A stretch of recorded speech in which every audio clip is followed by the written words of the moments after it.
and welcome. And I suppose I ought to say Happy New Year to those I've not seen before, because it's our first meeting of the year.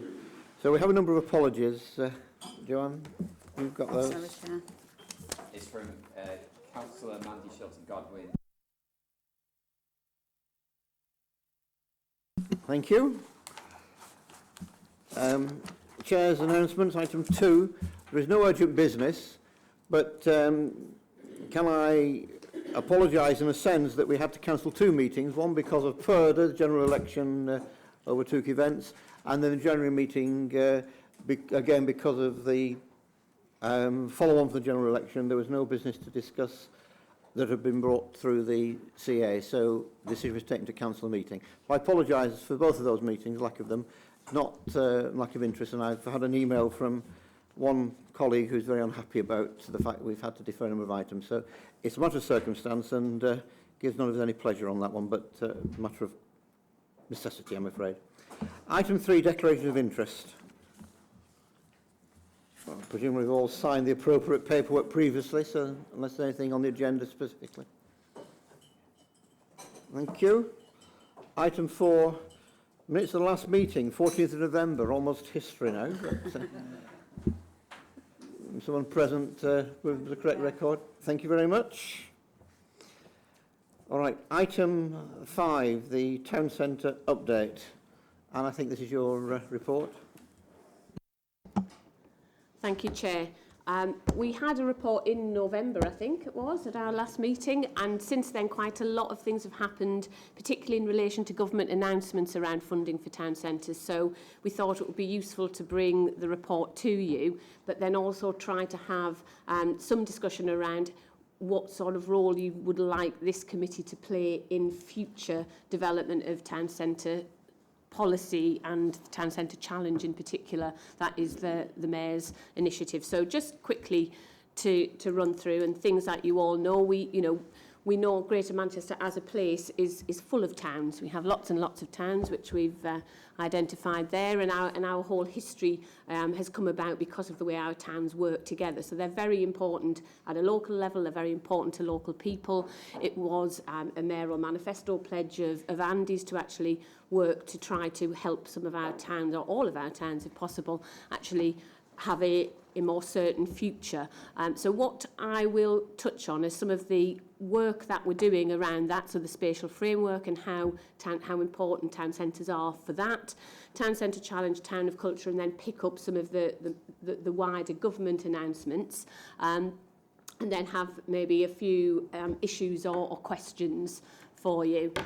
So in terms of the Greater Manchester Spatial Framework, we have got a priority around brownfield land. We want to make the most of our key assets. We want to make the most of our infrastructure. And town centres are really, really, really well placed within that. They have some of the best connections for public transport than a lot of our places. They have quite a lot of brownfield land, quite a lot of empty premises now, unfortunately, but they still have concentrations of employment and retail and leisure that we don't have in other parts, that is more dispersed elsewhere. These are concentrations, but we know that their purpose and role is changing. Retail has been reducing. We're not stopping shopping, probably shopping more than we ever do, but we are doing it differently, and that we expect that town centre retail will continue to contract, and we will end up with more and more empty space unless we proactively try to do something about that.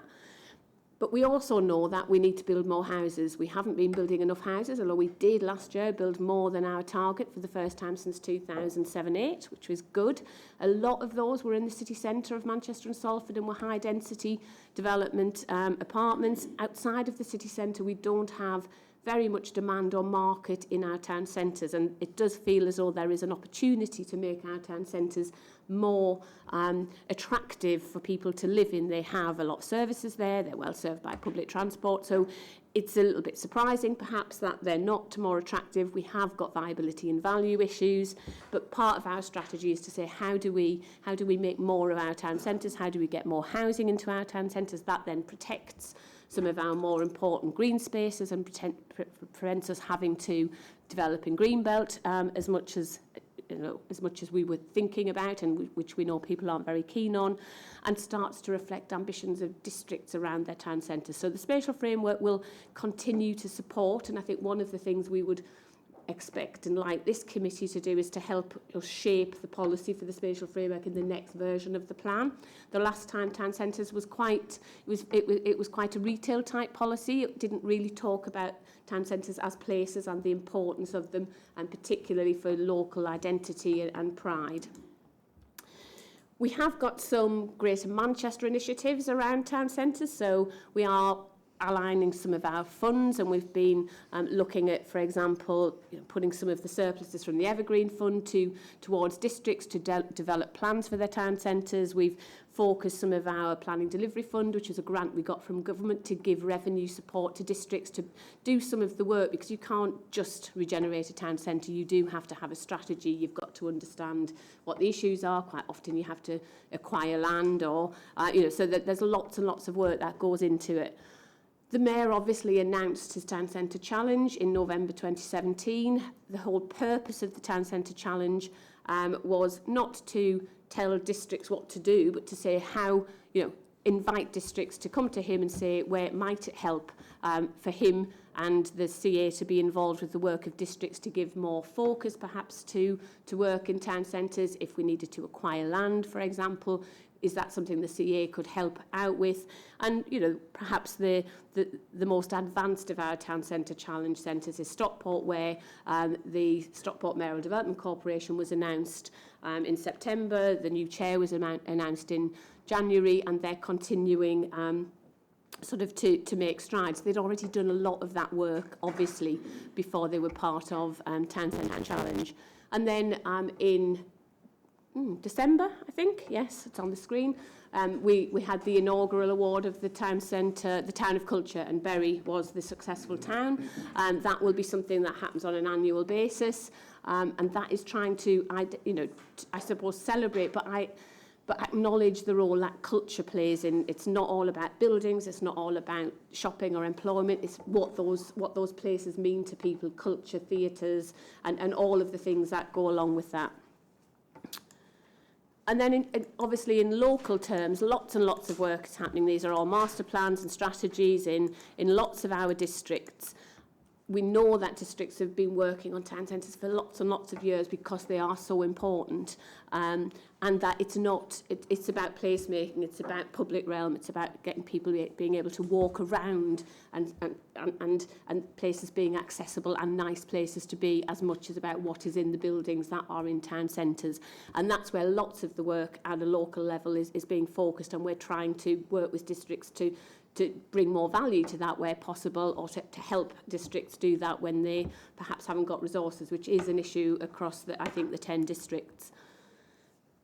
We like to think, obviously, government saw the amazing work we were doing around town centres and decided to announce their own initiatives around this. I'm not sure whether there is a causal link, but the Towns Fund was announced, which is a huge amount of money, 3.6 billion, and to date there have been two major allocations of that. There was a competitive round for Future High Street Fund, and 7 of our town centres were successful. And then the town deals were announced. This wasn't competitive at the time. Government identified 100, or in fact I think it was 101 towns where they considered there were issues around how those towns had responded to changing economy, or whether or not they needed some support. And 3 of our Greater Manchester towns are successful. We understand that each of those towns, they've got some revenue funding for both Future High Street Fund and town deals to develop strategies, and there are quite significant sums of money available, up to 25 million, I think, for schemes in those places. So it is a significant pot of money. We understand there'll be future rounds of town deals. They might happen relatively quickly, but they would be competitive, so districts would be bidding. And as part of the work government have put in place as the High Streets Task Force to work with places to develop bids, and 2 of our Greater Manchester towns have been successful. I have got a slide coming up which actually has which towns have got what, because it's quite confusing and quite hard to keep track of. A requirement of the town's deal is that the town deal board is established, and that was meant to be by the end of January. I think 3 of ours were. We have got one at the end of February. The CA is invited to sit on that along with local MPs and other stakeholders that districts consider appropriate. They're run by the district council, and the town boards will work to develop the plans for investment, although the funding does go through the districts. And I think that's going to become a model we may see more of, and that there may be more funding directed through that type of model. So you can see we've got lots of districts who've got lots of. I think Future High Streets Fund 1, we had 7 of the districts. Bolton did particularly well with both Farnworth and Bolton. We understand that there may be a future round of those districts, and that particularly Withington and Swinton having been identified for the High Streets Task Force. They'll be working on actually submitting their bid, but the task force will also work with other districts to strengthen bids.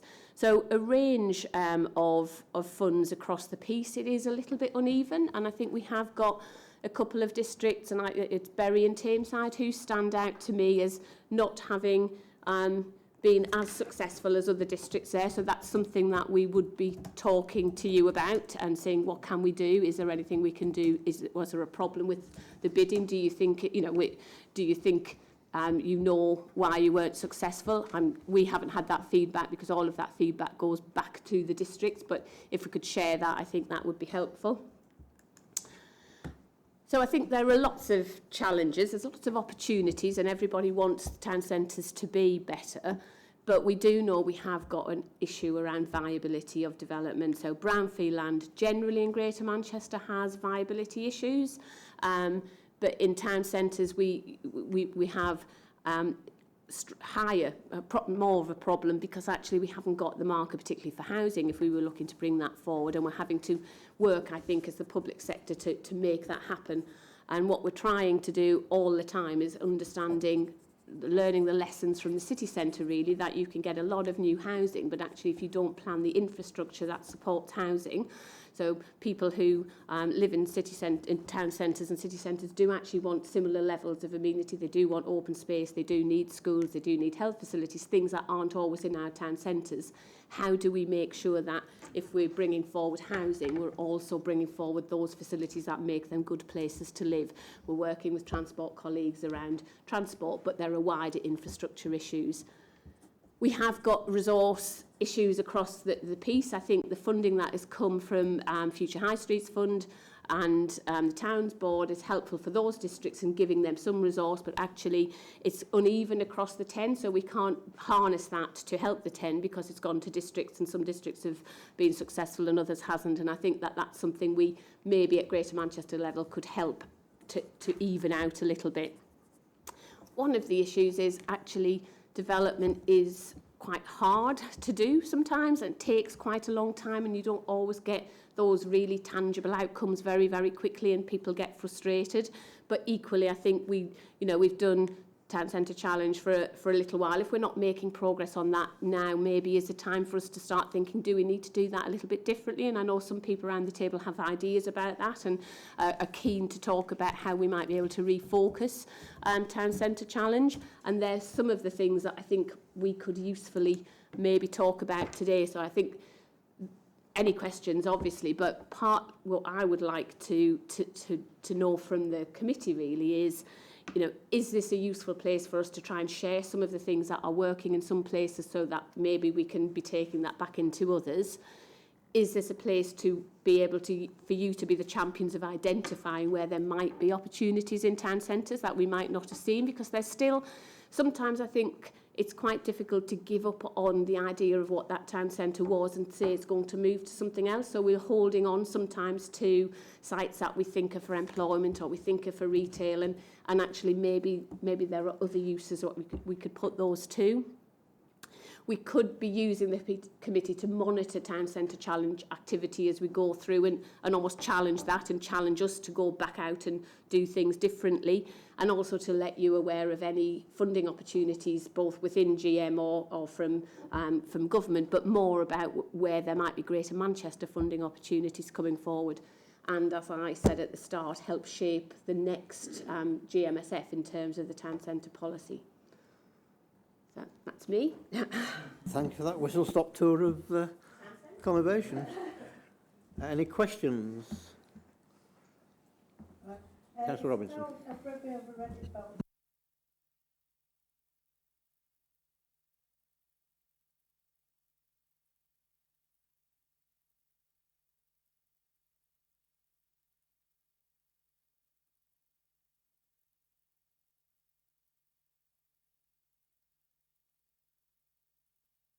Shouldn't I?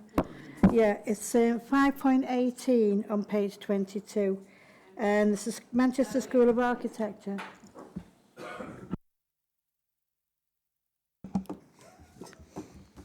I can't update you exactly now because that is a project that's being done with Rochdale, but I'll speak to your colleagues. I don't think it's complete. I think it's ongoing projects, isn't it, around the Heritage Action Zone? Yeah.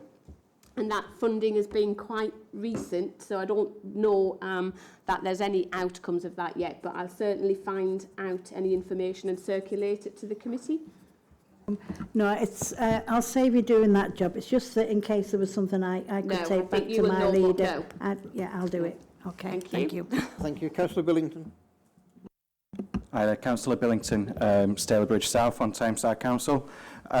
Just want to ask what specific support are GMCA giving to the town centre challenges? Because to my knowledge, Andy Burnham has only been once to Stalybridge to visit the Town Centre Challenge Board, and a lot of the report that's been given today is very heavily led on government initiatives. It's all come from government money. There's nothing actually to say what budget is coming from GMCA to support our town centres.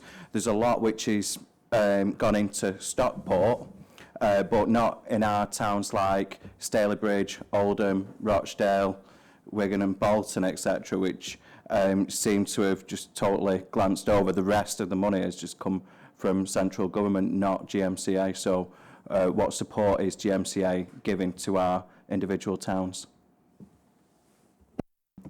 Thank you. I think it is clear and has been clear from the start of Town Centre Challenge that there was not a Town Centre Challenge fund.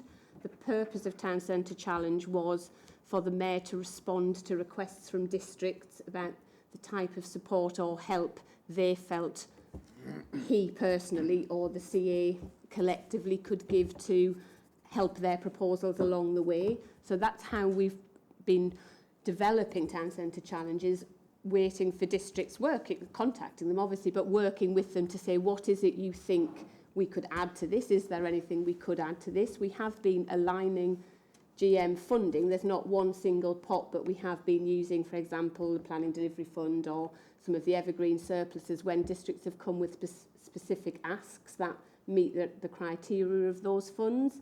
But there isn't, and there never has been, a town centre pot, because there isn't a handy sum of money that we can use for that. But we are looking all the time to align any funding streams we have to focus on town centres because they are a priority.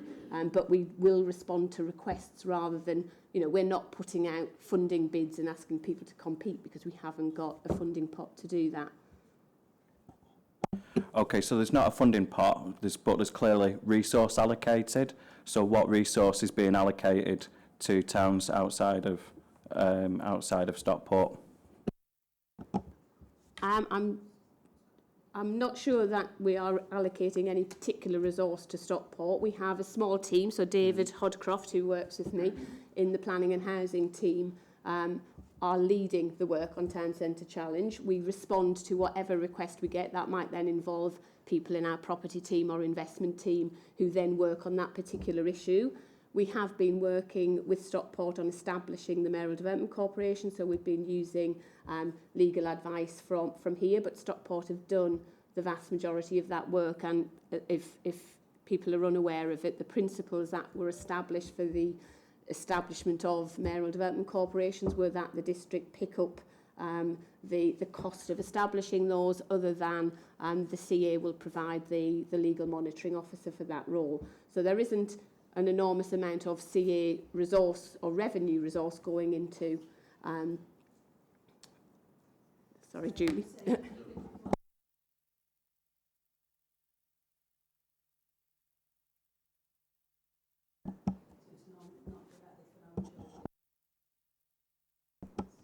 And I think generally that's what Town Centre Challenge is looking to do. It's not about bringing a huge amount of capital, because we haven't got a huge amount of capital, but it's where we can, what can we bring? So powers obviously in terms of MDC, but we can bring those powers. You don't have to have a mayoral development corporation for the mayor or the CA to exercise CPO powers, which are slightly wider than districts have, so that they might be more useful powers because they can do slightly more than districts can. So it's very much on a horses for courses basis, what it is that the district thinks that town centre needs, and then we will look to see what we can corral around that to help add value to the work the districts are doing.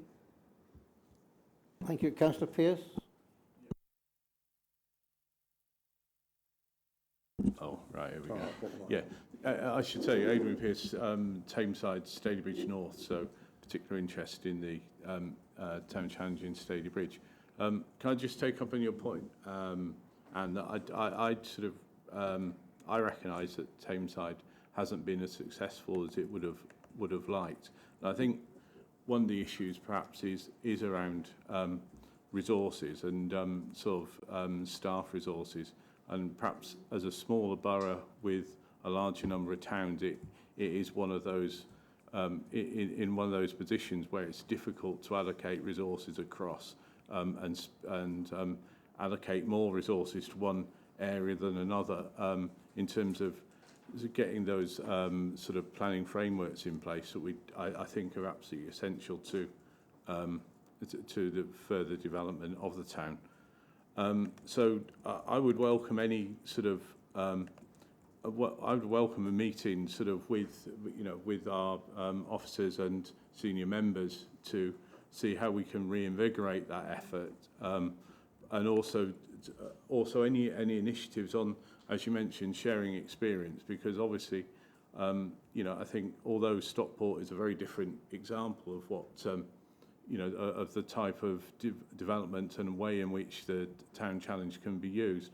I think the experiences of those of towns like that, of areas of places like Swinton and other places where different models have been used, would be useful to share across.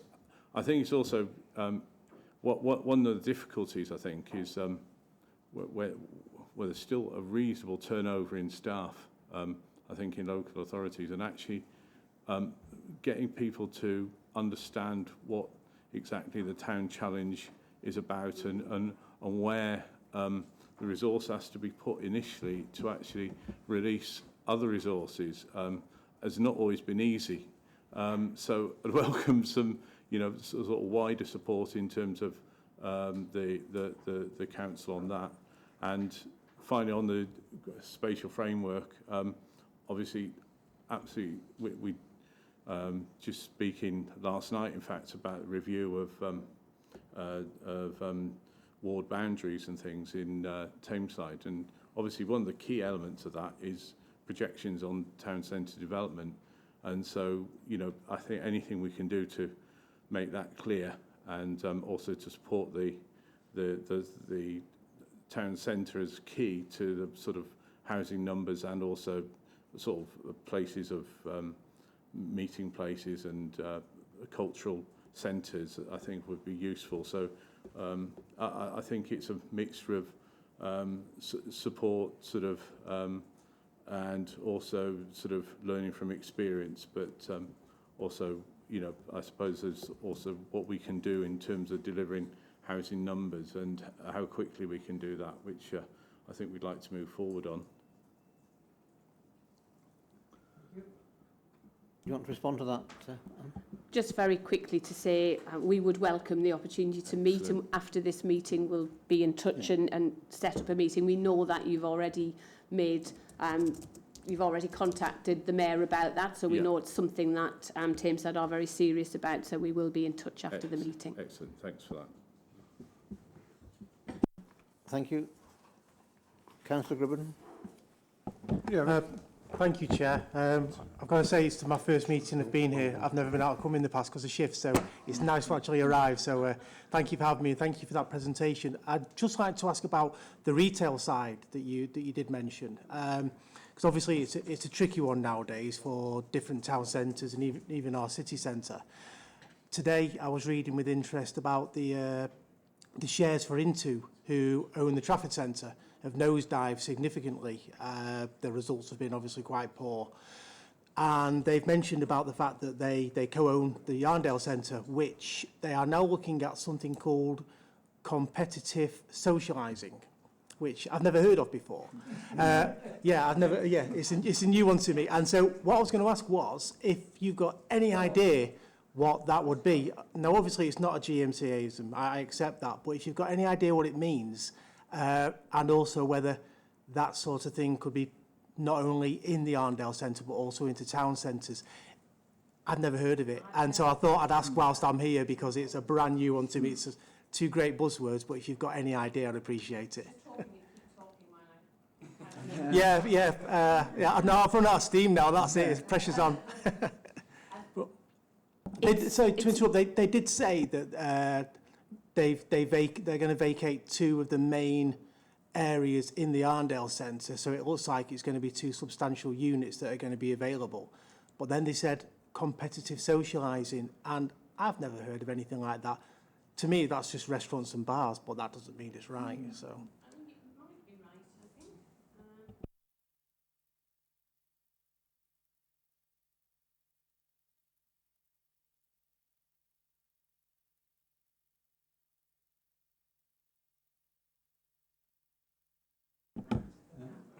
Do you know, I kind of regret asking now. Yeah. That's not fair on you. It just didn't make sense. I had to ask. We will explore that for you, and if we come up with anything exciting, we will provide a note for the rest of, and maybe our next meeting we can competitively socialise. Thank you very much. I've only been here for one question and caused the most trouble, so I'm proud of that. So thank you very much. Councillor Glover. Okay. Yeah, it's only brief. A positive note on the Staley Bridge one, there was a development of some flats and that's been hugely successful, that's straight in the town centre. And it's building on that success to get the infrastructure and the people and the commerce and that goes with it. So hopefully that will bring some positives onto that one. The other one I wanted to ask, and it's very quick, when will the GMSF actually be agreed? The reason I ask, definitely after the election. The reason I ask is that I'm on planning committee as well, and I keep coming up across areas where if we had a local plan, we could start to enforce some housing issues and infrastructure issues for the future. But we can't do that because it's riding on the back of the GMSF, and until that's agreed, we can't move forward with that. So they're kind of edging forward, but not getting there. Thank you. The timescale agreed by leaders is that we will go out to consultation June, July time. Now, June, July will be when we're going through the council approval. So you'll also recall, hopefully, that leaders agreed whichever version of the plan we take forward, each full council would approve the plan before it went out to consultation. That takes a little bit of time. So immediately following the local elections, we'd be starting that process with it going through. As soon as it goes to the first council meeting that's public, obviously the document would be public, but the formal consultation wouldn't happen until all 10 councils and then the combined authority or AGMA had agreed the plan. So it would be, I think it'll be in the public domain from June, July. The consultation will be September. We'd then be looking to turn that round quite quickly and submit all of the responses to government at the end of the year, or probably more likely the beginning of 2021, for the examination to start the year after, as quickly as possible. As this will be, hopefully, the final version of the plan, it starts to have more weight in planning decisions. At the moment, it doesn't have any weight, really, because it's still draft. So you could start to use it in terms of planning decisions, but we would be hoping, and I think all districts are doing this, at starting their local plan processes following on, so they're ready to go as soon as we get to adoption stage, which is hopefully at the end of 2021. But you would be able to start your processes before then. But I recognise it's an issue. Okay. Are you optimistic that we'll get agreement from the whole 10 councils? Because the other issue then is if they don't all agree, presumably we've got a problem. I'm an eternal optimist, and I am very optimistic that we will get agreement of all 10 councils. We have done that twice before. This will be the third consultation. We're working with councils very, very closely. It isn't a combined authority plan, it's a plan of the 10 that we're working with, so nothing should be coming as a surprise to districts, either to members, and officers in their district. So we're, as far as we're aware, we're all working on this and going in the same direction. Councillor Walker. Yeah, you mentioned the problem of giving up on centres or realising how the world's changing. And obviously that's the reality. But one of the things that, and I'm trying to share experiences here or to find out any ideas, but one of the dilemmas is that the economy makes a difference as well. It's not just the change from retail to online, but some areas, if the economy picks up, they pick up, and it happens quite quickly. But it doesn't it's not always very sustainable. It's for that good bit of the economy, and then it goes back down again. And I'm just wondering how, from a professional point of view, how we deal with that, because clearly we want our centres to be viable, even if it's in a new form. Sorry. I think, in a nutshell, that's why it is difficult to regenerate town centres. I think it's the Councillor Pearce's point, when you've got quite a lot of centres, it's very hard to say we're going to focus on this one because that sounds like other ones may go by the wayside. I think that's why we're saying it isn't really about what new development it's in there. It's about how do we make the places better places to make them a little bit more resilient. And I think the view is, if you could have more people living there, that gives a level of resilience we don't currently have, because even in some of our better performing centres, after 5 or 6 o'clock at night, they are very, very, very empty. And if you had more people living there, you would have more demand for the evening economy, and it would start to generate some of its own economy.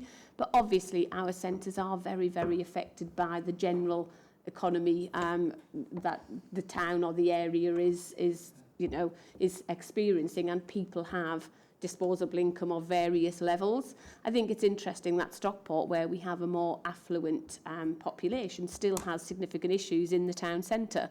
So town centres generally, I think, are struggling and do need to change, but they can never be insulated from the wider economy. But we try to say, what are the things that we can do so that you're not reliant on one sector of that economy, and you're trying to make them more resilient by introducing more uses and more activity than the particularly traditional retail.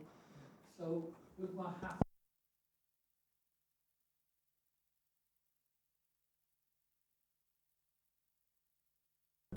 in the last few weeks, we've approved some development, and one of the dilemmas I think that's quite common is that you've got, just particularly in smaller towns, just round the edge, but even in Stockport, I can think of examples in Stockport, just round the edge you've got bits of industry, and it tends to be a bit run down, and you're looking to redevelop it. But if an opportunity comes along, I mean, most of the time we don't own the land anyway, so we're completely in the hands of other people, but you get an opportunity. So we've just approved an industrial site, so we'd have difficulty of not approving it, to be honest, being developed for industrial purposes, but actually it undermines our thinking on I'll call it yuppifying, our little town. So this is in Lee, and we want to bring more people. We don't want it to be just poor housing that's got a bit, you know, houses in multiple occupation and poor quality flats and stuff like that. So we're trying to revive that, and there's a logic to what we want to do. But when you get an industrialist who wants to do something with their bit of land, it's really difficult when it's going to undermine what your long-term vision. And I suppose planning's always a bit like that, but it is frustrating, you know, when the plan that you had suddenly starts to look like, you know, we're ruining it by letting this happen, but what else can we do? Because it's going to take a long time. Virtual dilemma there, Councillor Walker, I think it must be said. Councillor Robinson. Thank you, Chair. I don't know whether I can make this point here. I've got my disability hat on now, talking about the Arndale Centre. When businesses want to set up, and if they're trying to work with all the councils across Greater Manchester, they please must take an account of people with disabilities. I cannot believe what I saw today on my way here. They've had an area of the Arndale Centre boarded up for about 18 months for improvements. And I've passed it today and it's open. And what they've got, they've redone the escalators. But to get on the escalators, we've got to go up about 10 steps, which is absolutely stupid. So I don't know whether we can do something here about telling Manchester City Council to please watch what's going on within their own area. Because if that was in Rochdale, I'd be kicking up a fuss now, because I like my shopping. And if I can't get up there because it's half steps before you can get to an escalator, what's the point of an escalator? I think your point is made, and we'll make sure it's communicated across. I think that's all I can say on that one.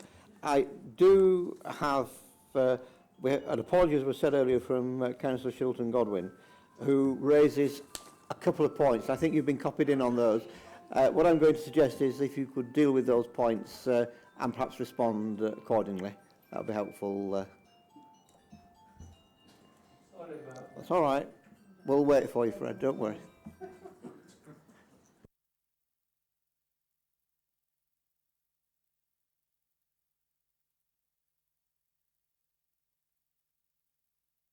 One is that she's chairing a subgroup of the Manchester Scrutiny Committee, and they've done some work with the Institute of Place Management and MMU, and is offering that as a paper for consideration. Without seeing that paper, I don't know the contents of that, but we'll refer that, Anne, please, to you. And then wants to make the point that town centre redevelopment or shopping centre redevelopment needs to have that sense of civic pride and involvement of the public so that it's more welcoming. And I think the point you've just made actually is tangential to what Councillor Shilton Goodwin was making. But if we could leave that with you, please, Anne, to incorporate in future strategy, that would be helpful, I think. Thank you. If there are no further points on that, are members happy to receive the report and to seek further updates as appropriate? Yeah, thank you, as usual. Thank you very much indeed. Thank you, Anne. Item 6, therefore, is the Housing Strategy Implementation Plan. I think, Steve, this is your paper. It is, thank you, Chair. I'll say a few words of introduction, and it's quite a kind of complicated report in some ways, but hopefully legible nonetheless. But the background to this, and I was looking back, as you do, to see when this committee had received the housing strategy on its way through to the Combined Authority, and I'm slightly surprised to find it was in April last year, which seems a terribly long time ago. So apologies, I'm guessing a number of faces around this table weren't involved at the time. But the strategy itself was approved by the Combined Authority in June last year, and this is the first kind of update, if you like, on where we are with implementing it. And I suppose a few things to say in looking at the document. It's not intended, and the strategy itself wasn't intended to cover and to capture everything that's being done around these 8 key priorities in GM. It isn't intended to replace local authority level strategies or indeed neighbourhood strategies and activities. So we focus very much on where we thought we might be able to add some value by working at Greater Manchester level collaboratively or looking to influence government, for example. So the implementation plan takes the same approach, that this is trying to capture some of that stuff that's being done at that kind of Greater Manchester City region level. Looking through the document, it's structured around the 8 priorities from the strategy itself. 5 which are around, I suppose you would say, the kind of more people-based activity, and then 3 around, effectively around new build. And a lot of these issues will be very, very familiar to the committee and be ones that are sort of standard items on your agenda. Homelessness particularly suggesting itself as one that you've already covered, and I'm sure you will cover again. What we're trying to do in the implementation plan is just to explain to people and to give people a kind of update on where we're up to. We're hoping that, as it's now on the website with the papers from this meeting and will be regularly updated on the website, that people will be able to say, actually, we're doing some stuff there that fits or which might help, or which perhaps colleagues around Greater Manchester could benefit from knowing more about. So that's part of the intention behind the plan, and it's always been intended that it's a publicly available document. So in there we talk around a mix of stuff that we're doing specifically within the planning and housing team at the CEA. There's a lot of stuff that other colleagues around the combined authority are working on, and which we are capturing and sort of influencing, if you like, to make sure that the impacts in terms of the housing issues particularly are properly looked at. So some of the stuff around retrofit is a key bit of the 5-year environment plan, for example. A lot of work also with health and social care partnership colleagues, which is increasingly important from our viewpoint. And then if you look through the pages, you'll see there's a mixture of stuff that's already well underway, and which we can't claim is sort of inspiration from the housing strategy process itself, but which is just taking forward stuff that's already been on the agenda. There's a fair amount of stuff that's getting started, and a few bits as you look through the right-hand pages of the document where there's future actions still to come. So I guess I wouldn't want to go through the document and point in particular directions. I think there's maybe a few issues where it may be there of interest to the committee perhaps to come back to in future when we talk about the work programme. There's mention in a couple of places about a memorandum of understanding which we're developing with the Greater Manchester housing providers, and this time with the Greater Manchester Health and Social Care Partnership. We already have a memorandum of understanding. I'll call it an MOU because I can't really say that. We already have an MOU with the GM housing providers, who are the main housing associations and ALMOs around Greater Manchester, which covers a whole lot of issues, some very specifically housing related, but others around skills and work and employment and so on, work that they're doing. So that's in the process of being rewritten, and we're adding the Health and Social Care Partnership to that Memorandum of Understanding. So I would suggest, subject to colleagues' views, that might be something that might be worth looking at in more detail as that work's done. There's a number of things around the new build agenda where we're quite hazy at the moment until announcements, which we hope will be in the budget or shortly thereafter, in terms of future funding from government. So that may be something worth coming back to. And then there's a mix of issues around the kind of general heading of older households, which comes up for me very much under the healthy homes kind of heading in terms of the existing homes on page 33, 34, but also under new build in terms of what it is that we're bringing forward in terms of new build, and is that fit for purpose for older households going forward. Colleagues in the GM Ageing Hub very active in that area, and they're looking at their strategy now for refreshing. So it may be that that's something that might cross colleagues' minds in terms of things to look at in more detail. But I'll leave it there perhaps, and welcome questions. As I say, some of this stuff is stuff that we're very much hands-on within the team. Others will be, perhaps I might look a little bit blank and think I may need to get back to colleagues to give you the detailed answers you're looking for, but I shall do my best. Thank you very much indeed. Questions? Councillor Glover. Yeah, it was just on page 34, the Rogue Landlord Hub. suite of policies and procedures for all landlords. Where are we actually up to on that? If they do exist, I'd be interested in them. Yeah, yeah. We were successful in getting a bit of funding from MHCLG about 18 months ago, I would guess. And we did a bit of work on that. It was a short-term piece of work and a short-term piece of funding. We have managed to appoint someone in the last few weeks to work full-time on private rented sector issues within the team here.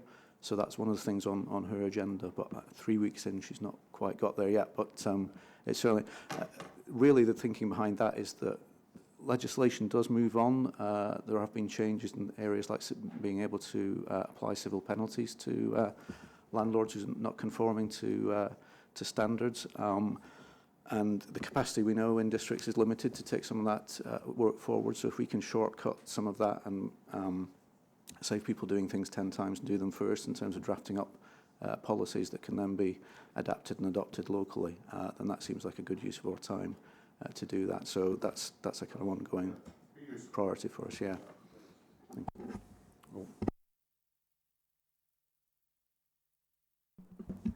Yeah, in regard to the priority A3, the healthy homes that you talked about before, one of the challenges, it says there's a limited capacity to take forward the required programme of work, and all but one of the things on the tracker are delayed.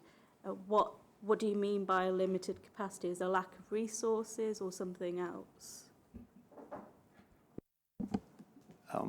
I guess at one level, it's as simple as someone who we expected to do a lot of that work has got a new job and we haven't been able to replace them yet. So that's kind of held things up a little bit. It is quite a complex area. There's been a good bit of work done in terms of researching the existing provision that there is around the 10 districts, which does vary from place to place. So colleagues at the Health and Social Care Partnership are leading on this. They're very keen to make progress on it because they see this as a way of helping people stay in their existing property longer than perhaps they might otherwise have done. So we have it, if you like, on the right people's agendas, and there's a kind of shared view that this is an important piece of work. So I'm kind of confident that Amber is a delay rather than a blockage, if you like, and we will be pushing forward with that. One of the things that we'll probably be talking to the housing providers about in those MOU discussions that I mentioned earlier. Councillor Brownridge. Thank you. I'd like to ask a question about the same topic. It talks there about substandard houses and obviously the detrimental effect that has on health and so forth. The way of dealing with it seems to be talking specifically about upgrading property, but what about the fact we have property that can no longer be upgraded and really should be pulled down? Is there any chance we can add a campaign to, I know it's going to be a waste of time, but campaign in government for actually funding demolition of properties that really are past their sell-by date, and spending more money on them, even if we had it, would just actually be a waste of that money? It's a familiar topic, I guess, for those of us who've been around for a while. We remember when large-scale clearance was something that we did regularly do. My feeling on it, the section on retrofit is very much one of the things that worries me most in terms of our ability to make real progress here. And Sam will be talking about the 5-year environment plan and the kind of the need for us to make some real progress on retrofitting if we're going to meet our carbon reduction targets as well. The demolition issue is one that, as I say, has gone from our sort of toolkit for a number of years. Personally, as a housing person, I think you're absolutely right. There are properties out there that probably are just beyond their useful life. I guess there's a question of realism in terms of our ability to persuade government to invest in that when it looks like a negative, but we know from our experience in neighbourhoods and communities that sometimes is the right thing to do, particularly if you've got a good and strong plan as to what you're going to do in that location afterwards. So certainly for me, I suppose it's part of a broader point around what we used to call urban renewal and regeneration, which is, I think, coming back into government's mind as something that is something we need to get back to. And perhaps that might be driven by the carbon agenda rather than by a kind of old-style housing or neighbourhood agenda. but it can hit a number of objectives for me, and that might be the way that we go with it. But Sorry, just a brief follow-up. I mean, really, it's not just about the quality of the housing, it's the quality of the wider environment. And a lot of those houses are so densely built up, they have no parking, they have nowhere for children to play. So if we're looking at it from a health perspective, they're not delivering opportunities for good quality health for the residents who live there. And one of the worries about the development focusing on brownfield land is many of the brownfield sites are in areas like that are already densely developed. And if we're going to just develop those because they're brownfield sites, you're exacerbating the problem. And if we're looking at about developing place and making people want to invest in their neighbourhood, then I think we've got to talk about the wider quality of the environment, and certainly air pollution will feature really highly in that. So I think that's actually a good point, that might be the in that allows us to actually pick away at that, because I am concerned about the quality of those environments and the fact that, again, as it says in that piece, most of those or many of those houses are privately owned. So our ability to intervene, and many of the people who own them would be very offended if you tell them their houses are terrible because they've scrimped and saved to get them. So it's a very sensitive thing. But if we're looking about this going up the health agenda, which I think it's where it belongs, then we really have to focus on those other issues as well, just the quality of the house and retrofitting them if we can find a way of doing it. Please do, because my house needs retrofitting. I'm not sure should that be a declaration of interest? I don't know. Built in 1986,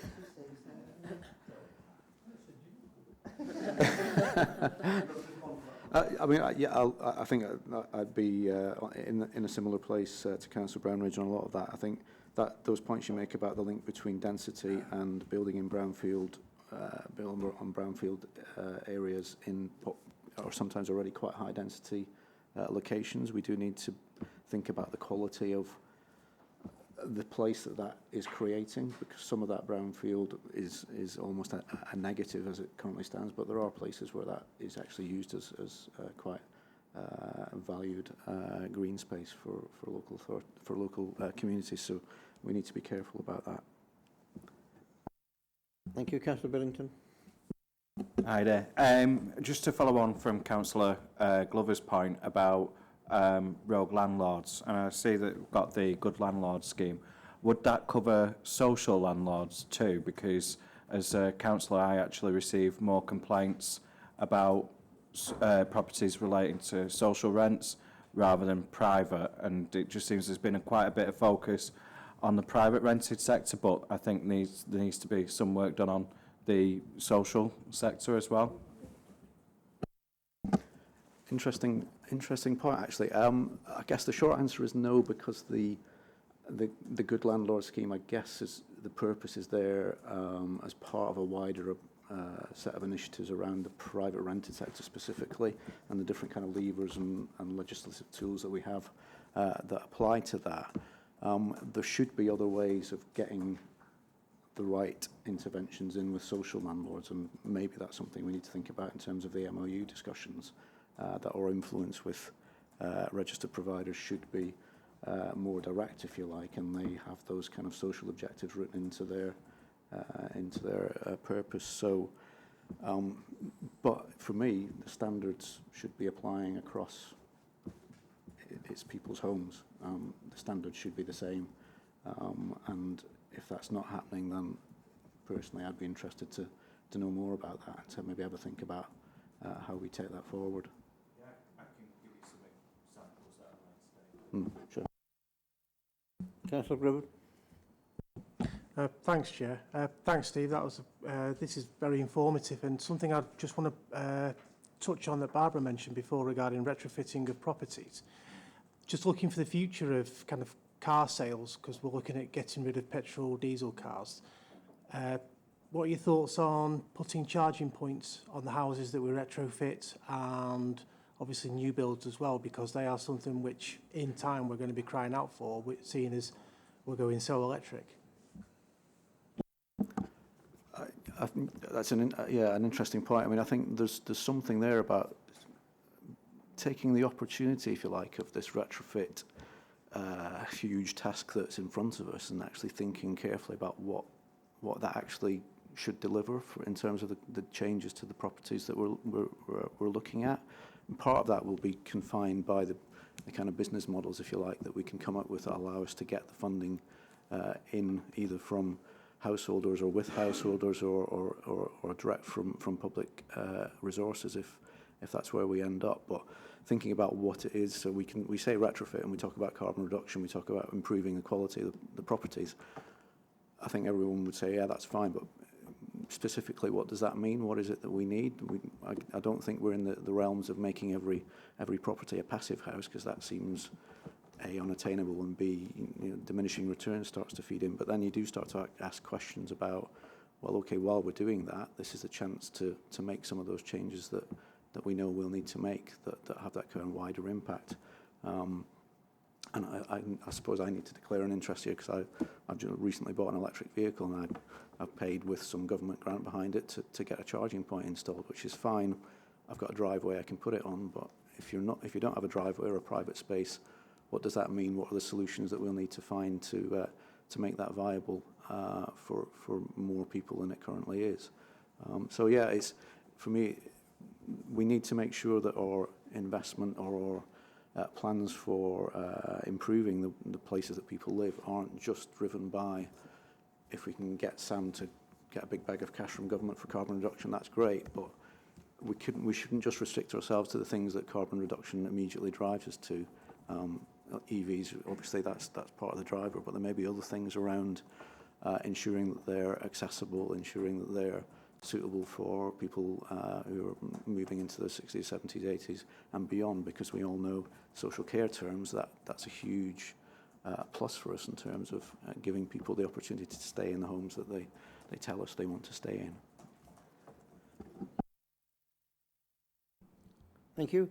Again, email from Councillor Shilton Godwin raising 2 points principally, both of which I think have been referred to and have picked up. One is the focus on the need for licensing and improved licensing of private landlords, and the second one, which is the domestic retrofit programme, and I think that has been covered, but again, I'll make sure that the report is or the email is copied to you if you've already had it, so that you can pick up on those points specifically, please, in the next presentation.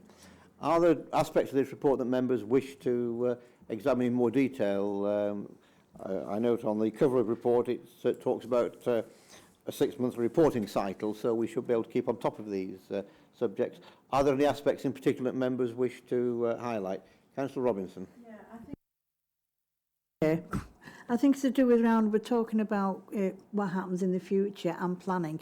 Planning's going to take a bigger role than it has in the past, especially around the carbon footprint, and also how we develop housing that have the electric sockets on the outside of the buildings for their own electric cars, and sometime in the future. I think as has gone on with regards to rogue landlords, yes, we have a policy that where we have the good landlord scheme, and most of our social landlords, housing associations, have signed up to that. And more than likely, the problems are coming from the private sector, where we've tried to scrutinise the Section 21 notice, which is now working very well. But I just do have a concern that we're maybe putting the cart before the horse in certain circumstances, because it's already been established about the cars, the electric cars.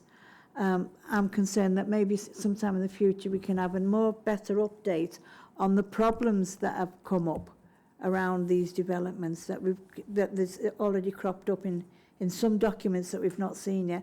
I'd like to know what maybe, I'm trying to put it right, about problems that are associated with what we're trying to do, because I know we've got problems, but how we monitor them problems and maybe come back at a later date on how we've managed to improve the problems or get rid of the problems that we're having within these documents. Because if we don't get rid of the problems, we won't be going any further, if you know what I mean. I think the RAG ratings are extremely helpful. It's on housing development in the future, because I went to a conference towards the end of last year where it was talking about somewhere in the country we've already got a developer that's already working on the carbon footprint and even bringing old properties back into use by just changing a couple of walls in the property rather than the properties being demolished, to fit in with the new carbon footprint for houses. So that we do have developers already thinking about doing this, but there are cost implications. So that is one thing that we need to look at, all the cost implications that's going to take place in the future. It is identified within the report, and as I said a few moments ago, I think the REG rating is quite helpful because it gives a visual impact immediately of what is intended. And hopefully, presumably that intention would be that document will be updated and brought forward on a regular basis so that issues such as just raised can be highlighted within that report. Do I anticipate correctly there, Steve? You do. We're on a 6-month cycle with this one, so you and I'm sure other places will be expecting us to keep this up to date. I guess the challenge is to keep as much of this green as we can, but certainly there's some work that we've just commissioned with colleagues from the low carbon team as well, looking at the existing stock and the opportunities for retrofit and some of the barriers to that, which might answer some of your question, although it probably won't be ready in 6 months. It'll probably take a little bit longer than that. We'll come back to it. Thank you very much. Members happy, therefore, to note the report and accept the principle of a 6-monthly cycle. Thank you very much indeed.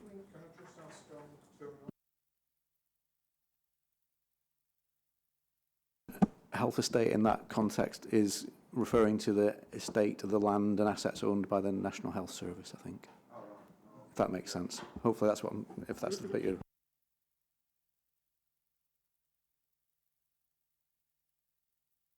Thank you very much. We move then to item 7, the 5-year environment plan for Greater Manchester. This is the presentation.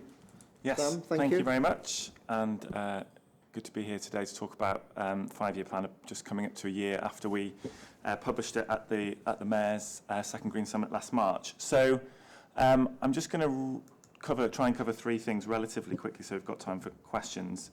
So I'll just quickly recap what was in the 5-year plan, talk to you about our overall approach to implementing the 5-year plan, and then talk through the groups that we've got tackling the key priorities that are in the 5-year plan and some of the key initiatives that we've got underway to implement it at the moment. So just a quick recap of the plan. Sets out the 5 environmental challenges that we know we're facing in Greater Manchester, and those that we need to tackle to realise our vision of being a green, clean, carbon neutral city region. And the most pressing of those obviously is the one in the top left there, and making our fair contribution to tackling global climate change. And that's where our target of being carbon neutral by 2038 came from. But the plan also brings together the actions that we're taking across our other key environmental challenge, so particularly on air quality, how we use and produce resources, improving and enhancing our natural environment, and being resilient to the impacts of climate change we know are already locked in, and that we've seen just over the last 5 days, 6 days or so in parts of the city region. And then the plan also makes the case for taking action in those areas and the opportunities that come from that for improving people's health and quality of life. And we've heard about some of that and the links to retrofit, improving places by increasing green space, for example, and the economic benefits that might flow from taking action.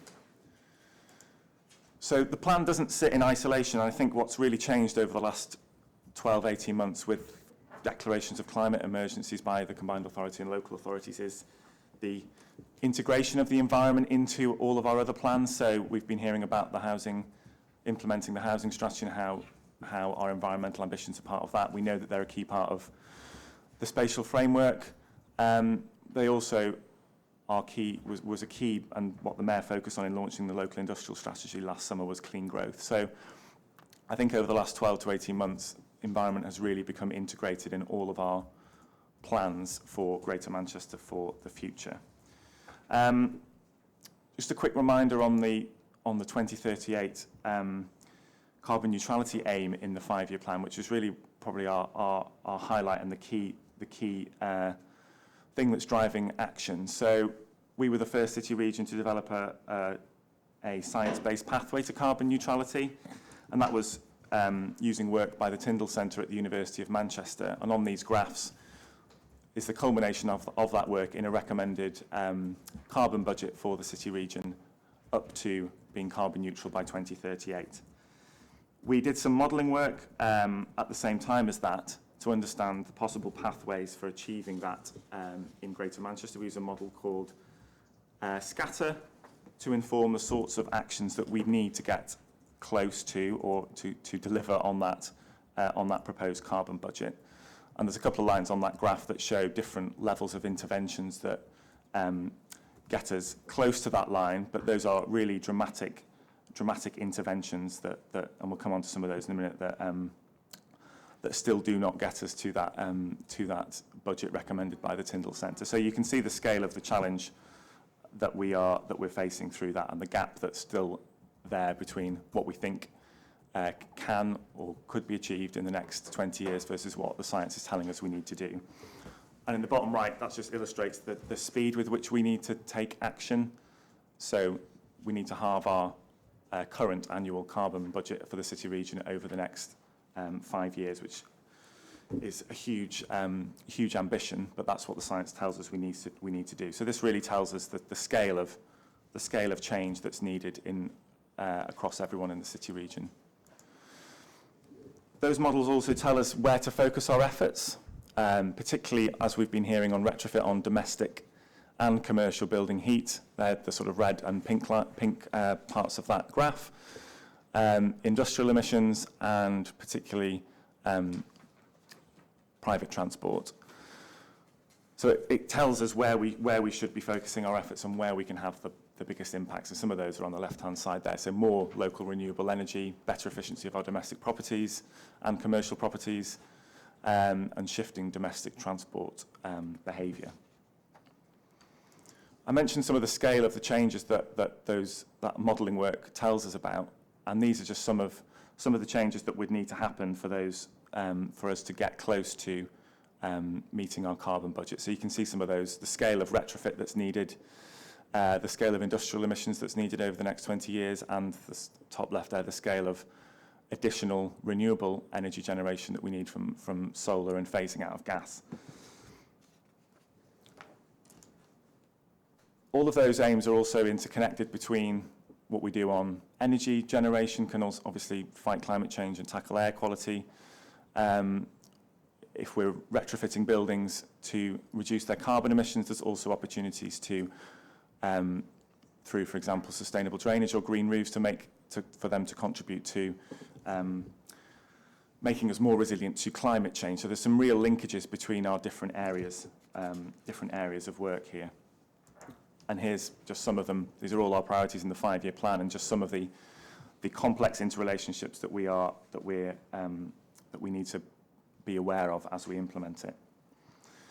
So the plan for each of our priority areas of resources, buildings, energy, transport, natural environment and resilience sets out, this is just an example of energy, some short priorities that we need to focus on and with our partners, and the scale of the challenge that those actions are trying to contribute to. So the key priorities that we need to work on and what sort of scale of change we are looking to make through them.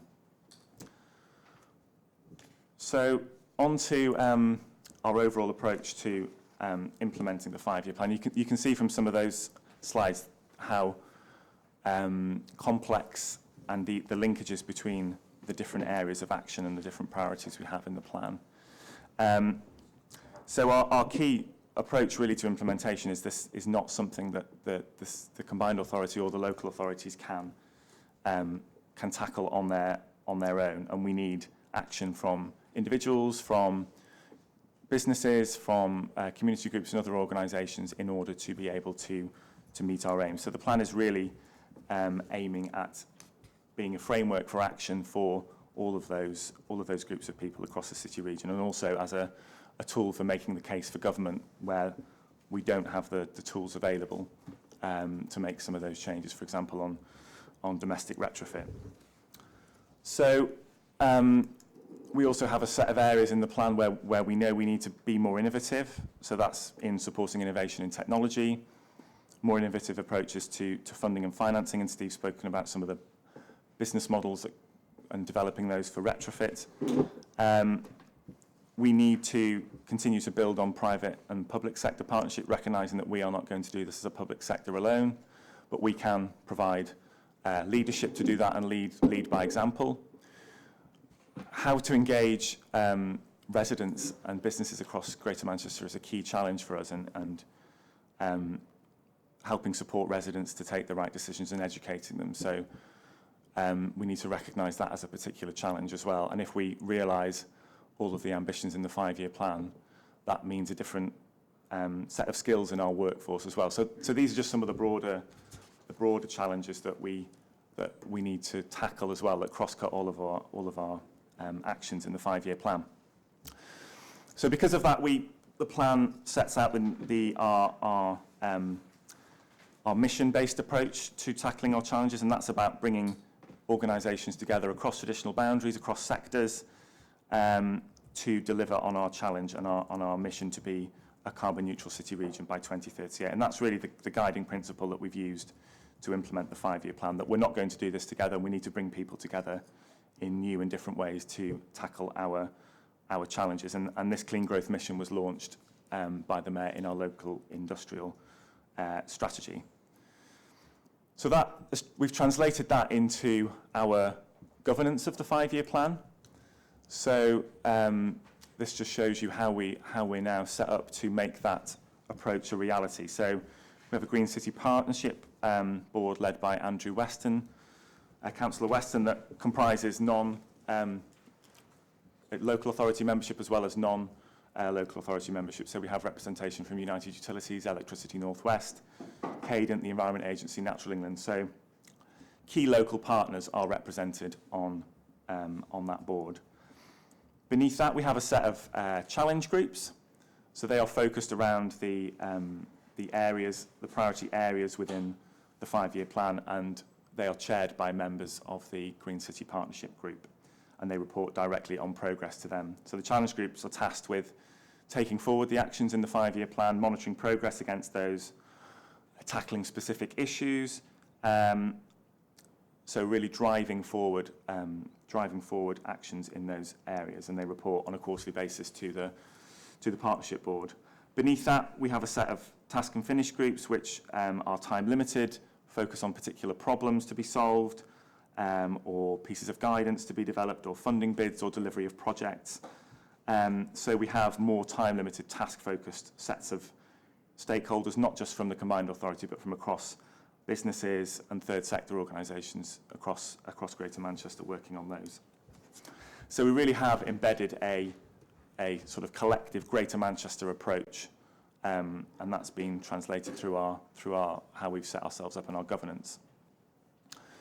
So I'll just run through briefly with some examples what each of these groups are focusing on, so you can get a feel for the scale and the breadth of the work that's going on at the moment. I won't go into, there's quite a lot of information in some of these, and there may be particular areas that you might want to focus on in future and get updates on in future. So I'll just run through each challenge group relatively quickly so you can get an idea of the work that they're focusing on and what tasks are currently being worked on by those members. So on buildings, Steve's already spoken about business models that we're looking at and the focus on domestic, commercial, public buildings, and also focusing on the supply chain. And we've got a series of groups beneath that led by different organisations working on those particular areas. So just as an example of that, on our own estate, on each local authority estates, we are partway through a process of getting to a set of projects that could be implemented across local authority, police, fire and rescue and combined authority buildings to come to a project pipeline. So we've already completed data capture across all local authority buildings and reviewing particularly high energy use buildings to identify potential quick wins and also longer term projects coming out of that. So that's a piece of work that's well underway and showing, hopefully helping us as a combined authority and local authorities show leadership on decarbonising our own buildings. On energy, we're doing work on master planning, stimulating innovation, looking at how we increase renewable energy generation and storage, how we increase low carbon heating, and how we have a more diverse and flexible supply of electricity to support those changes. So one particular initiative that you may have come across in your local authority is a Solar Together campaign to increase solar energy across our domestic properties and giving residents access to a collective procurement scheme to do that, and that's reached over 200,000 households in the last 6 months, and hopefully will go part way to meeting our five-year target for doing that. We're also starting a project funded by Innovate UK with 12 other partners that will roll out local area energy planning that was carried out in Bury a few years ago across the other nine local authority areas that will help plan the future energy infrastructure needs across each local authority area, and also start to come up with new ways of trading and sharing electricity rather than the current traditional model. On sustainable consumption and production, we're looking at how we move to a circular economy, which is obviously a huge challenge for us, how we can support people becoming responsible consumers, particularly at the moment focusing on single-use plastics, how we increase recycling rates and manage our waste more sustainably, and how we support people reduce unnecessary waste, particularly focusing on the challenge of food waste. And you can see some of the groups set up at the bottom to help us do that. So we are, as a combined authority with the local authorities, working to reduce single avoidable plastics on the public estate, and I think most local authorities are now signed up to a plastic pact to eliminate single-use avoidable plastics on local authority estates by 2024, I think. We're also working with key sectors to explore circular economy opportunities within the city region and how we start to tackle that huge issue of moving towards a circular rather than a linear economy, and what sectors we might prioritise to do that with. We are working again with local authorities in health to put in place procurement principles into public sector procurement, and looking at how we work with SMEs to reduce waste and become more sustainable. Finally, on the natural environment, we've got a huge range of work going on in this area, and that's probably due to our natural capital group being established for 7-8 years now, and having a programme of work over that time. So on that area, we are focusing on how we manage our land for carbon, particularly looking at managing of our peatlands and how we increase tree planting across the city region. Looking at our water environment and how we manage that more sustainably. Work with Anne and David on embedding net gain for biodiversity in new development and work to take that forward. How we increase investment in our natural environment and how we engage people in our natural environment. So just picking out one example of that is the work we've been doing with the Environment Agency through the Urban Pioneer Programme to set out the value of our natural environment to various people across the city region. So the benefits the natural environment has for people's health and well-being, which we already knew about, but starting to place a value on these so that we can have more of a conversation about how these are paid for in the future. And then finally, on communications and behaviour, we've got a group chaired by Louise Blythe of the BBC, looking at how we tackle that challenge I mentioned of engaging people across the city region on this issue. So we have been on this developing a sort of joined up communications plan across the city region, working together on particular campaigns like that solar panel offer I mentioned earlier on, and supporting our broader work across the city region in just communicating what we're what we're doing. And this is just an example of some of the work we've done in that area, but how we go about some of the tools and how we actually go about communicating the challenges we face to people across the city region.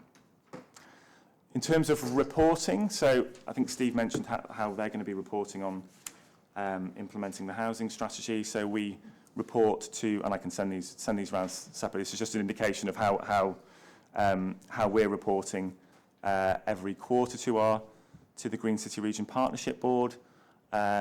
So we have a regular report across the actions in the 5-year plan, as well as measuring progress to our targets in there. So we do that on a quarterly basis to our Green City Region Partnership Board. So that's quite a high-level overview of the breadth of work that we've got going on at the moment. Obviously, there may be particular areas of interest within that that we can discuss now. We can bring back for further discussions with this group. But hopefully, that provides you with an overview of the breadth of work that we've got going on, not just within the combined authority, but with your local authorities, particularly on leading by example and making improvements to our estate, but also with the other partners that we know we have to work with to tackle this challenge. Thank you very much. Clearly, this is a hugely important matter, and I'm not advocating that we try to deal with the whole of the paper this afternoon. I think the intention of the paper is that it's a broad overview of some of the work that's going on, but it really is predicated on our work programme and taking aspects of this over the next few meetings, because I think we do need to address these things in more depth, in bite-sized chunks, as it were, for want of a better phrase. And really, members' views on how we approach that, I think, is the purpose of this afternoon's presentation. Councillor Robinson, first of all, please. Thank you, Chair. Really, I think this sort of document, as big as it is, it would have been better if we'd received this at least a week in advance so we can digest it and then bring you questions. And I think a colleague of mine agrees with me here.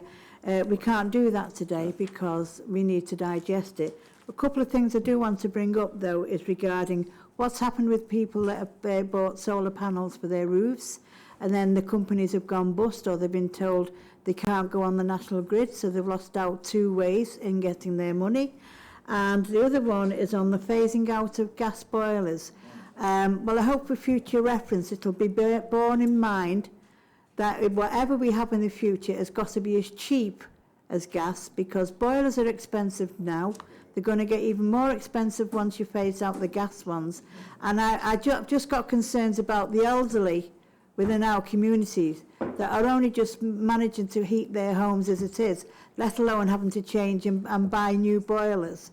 So that has got to be on the agenda regularly, because I don't want any of my residents to be found sitting in a house because they can't afford the boiler. So that's the 2 issues. But the main one is I would have preferred to have got this document a week ahead so I could have digested it.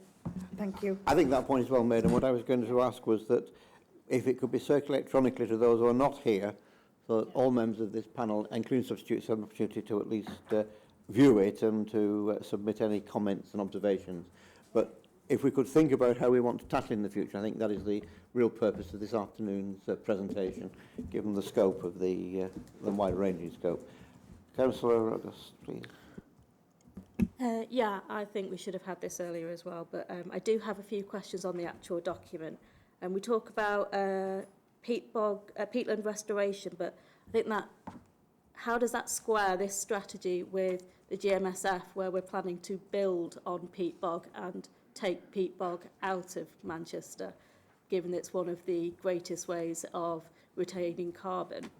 And the other thing we talk about, the electrification of cars being one of the key things we have to do.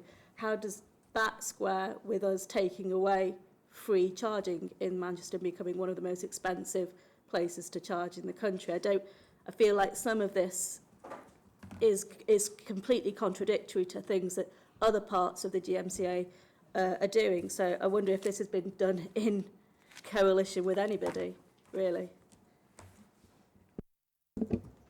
shall I come You on want to... to respond to Yeah, each of shall I those just points, cover please? those points from before as well? So on the solar panel point, I mean, that was the real motivation for us with the local authorities having a GM-wide scheme where we went out to residents and said, you know, are you interested in solar panels? Register. This is a GM-backed scheme that then goes, you know, for auction to suppliers, so we can have a say in the suppliers that we choose, so that we avoid those potential issues of companies going under. So that, I think that's been one of the key successes and learning from that scheme is having a GM-backed scheme helps avoid some of those issues and provides more of a trusted way of residents doing the right thing.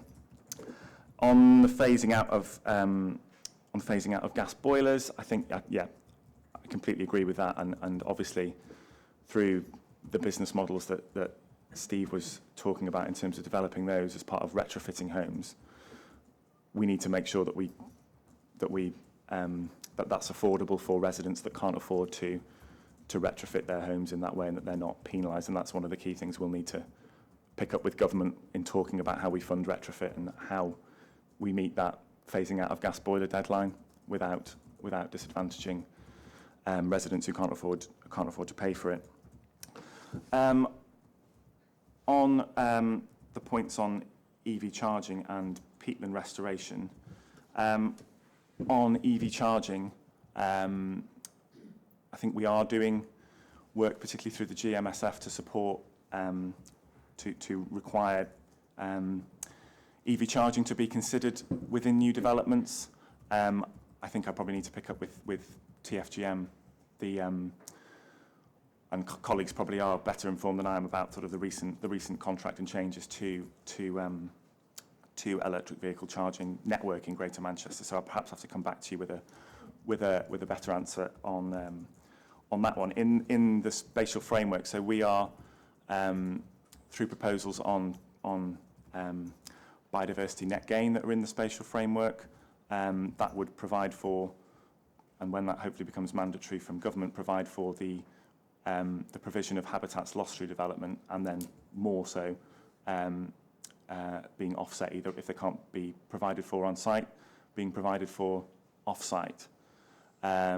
So, and colleagues from on the GMSF may want to come in on that, but we are absolutely protecting habitats and enhancing habitats is a key pillar of the spatial framework. But Anne and David may want to add to that. Yes.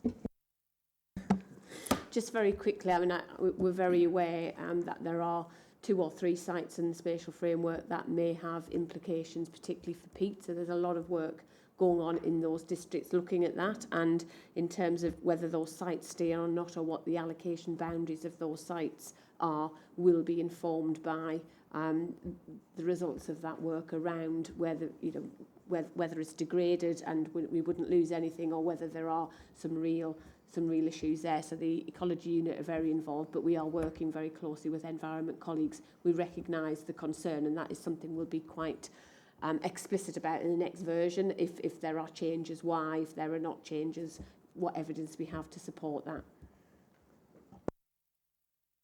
Thank you. Councillor Grubben. Thanks, Chair. Thank you for that presentation. I just want to ask regarding the air quality programme. Whilst obviously we can police our own emissions, the air quality is, in my opinion, something that we can only partly get involved with, police, only because of the surrounding counties around us.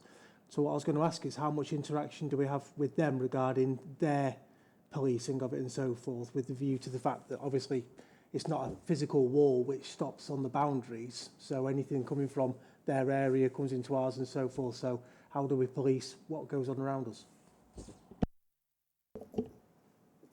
Yeah, I think that's a very good point. So I know from, speaking on behalf of TFGM, from their initial proposals, that I think their desire to tackle the roads that are controlled by Highways England around the city region, that was a key driver in that, because, like you say, that's outside of Greater Manchester's control at those road networks. So that's an example of that. I think TFGM have been working very closely with other cities who are also developing clean air proposals and are on the same track as us. So I think those conversations have been going on potentially with Liverpool and other northern city regions, because they are on the same track as us and are probably having the same issues with government as we are. So I think those conversations have been going on with TFGM and other transport authorities, particularly across the north. Councillor Walker. I'm impressed about how much is going on, to be honest. I'm actually flabbergasted by how massive it is, but I suppose what I want to try and do is to hone down on the stuff where we can make a difference, rather than, there's a million great things, but all we can ever do is probably report on them, rather than have much say in them. So I would find it very helpful if you came back to us with some indicators of where we can be influential. I also want to congratulate you on that communications setup, because one of the things that we're all becoming very aware of is that influencing the public is probably the biggest single thing that any of us can do. All the other things lovely, but it only works if the public start to realise how massive a priority it is. So can I make sure that at least in the scheme of things, that as best we can, it does need to have top people in it, influential people. It's no good having great mandarins in there if you haven't got, the telly stars almost, or whatever it is to make it work. So I just think we need to emphasise that point. But I think it's actually quite exciting. And I mean, one of the things, and I'm sure particularly we're all politicians in this room on the committee, and back at the ranch, we are getting this all the time now. It's not a side issue, it's one of the biggest single questions that we're getting. Not just in our political groups, but in our public asking as well. And in our, the collective emails that come around, but people who are starting to care about that. So I do think that there's opportunities here. What worries me is that it might go off the boil, because it's very hard to sustain these things for a long time. Something else will become fashionable. So I'm very keen that we can embed somewhere in this the stuff that keeps on driving it along.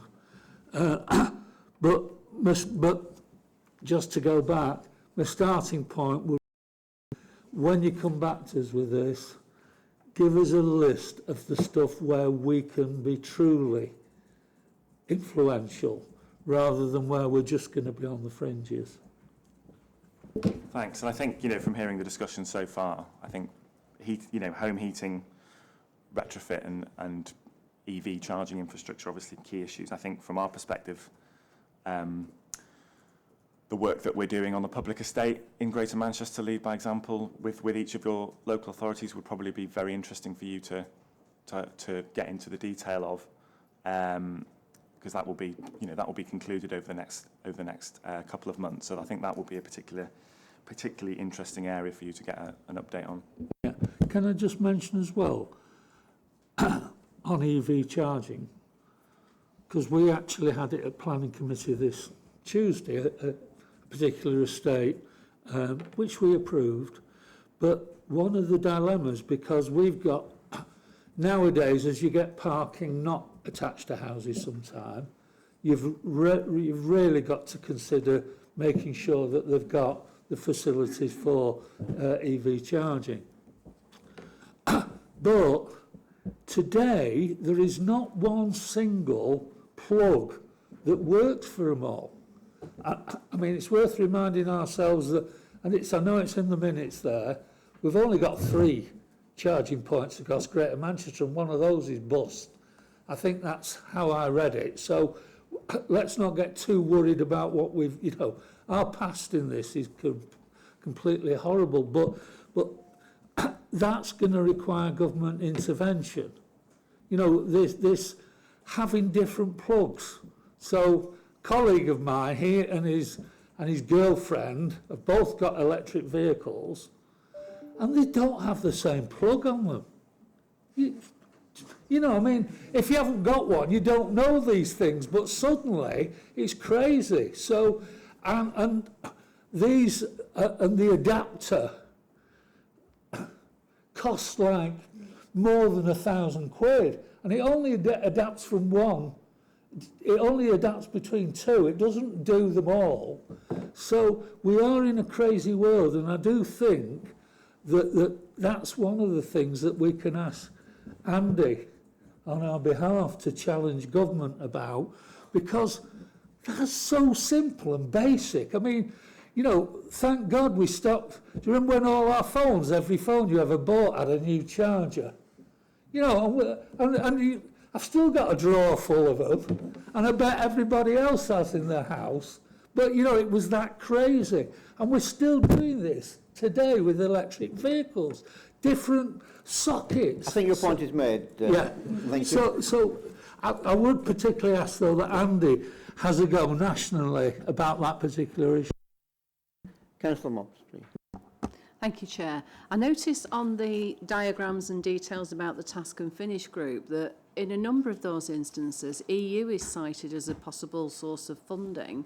Is that now funding that has already been secured, or funding that will not be secured and leave a gap? Thank you. Fortunately, it's in the former category. So we've got our natural environment work is funded by 2 already funded and confirmed EU projects, Natural Course and Ignition. So that funding for those is guaranteed by the Treasury if there is, if there is a lack of agreement at the end of this year. So they are existing and funded EU projects. Thank you. I'm conscious that we need to move on, and as I said earlier, I think the paper today is an overview so that members have the opportunity to look at aspects of it.